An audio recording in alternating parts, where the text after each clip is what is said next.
All praises to Yahweh, Ba'ashem Yahushai, Ba'ashem Makar double honors to the apostles and the elders of Great Millstone, and Shalom to the nation of Israel. This is going to be a quick video, right? A quick video going into the new covenant, right? Because a lot of people, even still now, don't even know what the new covenant is. So I'm going to do a quick video on just the scriptures that relate to what the new covenant is in the New Testament. Which new covenant and New Testament is the same thing, by the way. There's Hebrews chapter 8 and verse 8. In fact, verse 7. For if that first covenant had been faultless, then should no place have been sought for the second. So it's clear that there was a fault in the first covenant, right? And that's the reason why there's a need for a second covenant, which is also known as the new covenant. Verse 8. For finding fault with them, he saith, Behold, the days come, saith Yahweh, when I will make a new covenant with the house of Israel and the house of Judah, and this is the northern kingdom and the southern kingdom. Right? The reason why they're referred to as the house of Israel and the house of Judah is due to the split that they had during the time of King Solomon, and then this part of the kingdom got given to Rehoboam, and then part of the kingdom got given to Jeroboam, and then that's where they became a split, right? The southern kingdom being Judah, Benjamin, and Levi, and then the northern kingdom being the rest of the tribes, right? From Ephraim on down, right?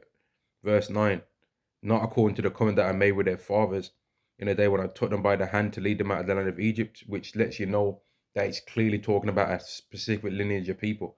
It's not talking about a spiritual version of Israelites as Christianity likes to teach. It's talking about an actual lineage of people that are going to receive it, man. Right? An actual group of people that descend back to those same people that's forefathers taken out of the land of Egypt. When I took them by the hand to lead them out of the land of Egypt, because they continued not in my covenant, and I regarded them not, saith the Lord, which it's clear that the Israelites was the ones that broke the covenant, right? And that's why they received the curses. That's why they were scattered into all nations. That's why they went into slavery during the Atlantic slave trade on ships, right? That's the reason why. But people would rather believe that he's talking about some ancient slavery on ships mentioned in the book of Josephus than the more modern version that we can clearly see and clearly know happened, the one that they've made movies about, that we clearly know happened. Verse 10, for this is the covenant that I'll make with the house of Israel after those days, saith Yahweh. I'll put my laws into their mind and write them in their hearts, and I will be to them a God, and they shall be to me a people. And it's not Yahweh Shai's laws that are going to be put into the minds of people. It's going to be Yahweh's laws, right? The same laws that was given to the Israelites in the ancient world through Yahweh telling them to Moses. These are the same laws that the Israelites are going to receive in their minds, right? So for all these people saying that the law is done away with, they don't know what they're talking about. Because if the law was done away with, why would Yahweh be giving it to the Israelites then, in their heart and in their mind, if we're not supposed to keep it? Why would he give it to them so that they can't not keep it then? Verse 10 again, for this is the covenant that I'll make with the house of Israel. After those days, saith Yahweh, I will put my laws into their mind and write them in their hearts, and I'll be to them a God, and they shall be to me a people. And they shall not teach every man his neighbor, and every man his brother, saying, Know the Lord, for all shall know me, from the least to the greatest. For I'll be merciful to their unrighteousness, and their sins and their iniquities will I remember no more. So this is what's getting ready to happen, man. Right?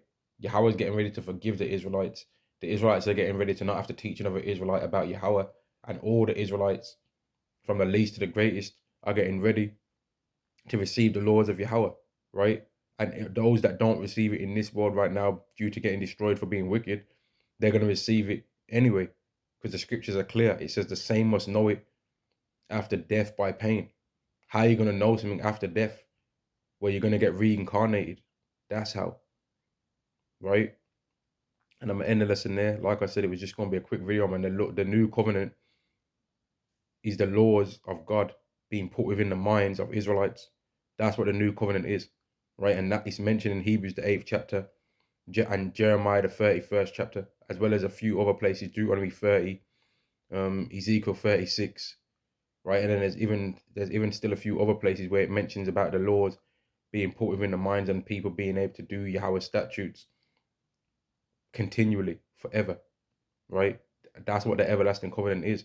The everlasting covenant wasn't the old covenant because it had a flaw, it had a fault in it, which was the Israelites. But the faults that are in the Israelites now are going to be purged out in the new covenant through to it by the Israelites receiving a new body and a new glory, man. Right? But I thought I'd do this video because even still, now when you ask people what the new covenant is, they say everything but the right answer. Shalom to the elect to the nation of Israel. Shalom.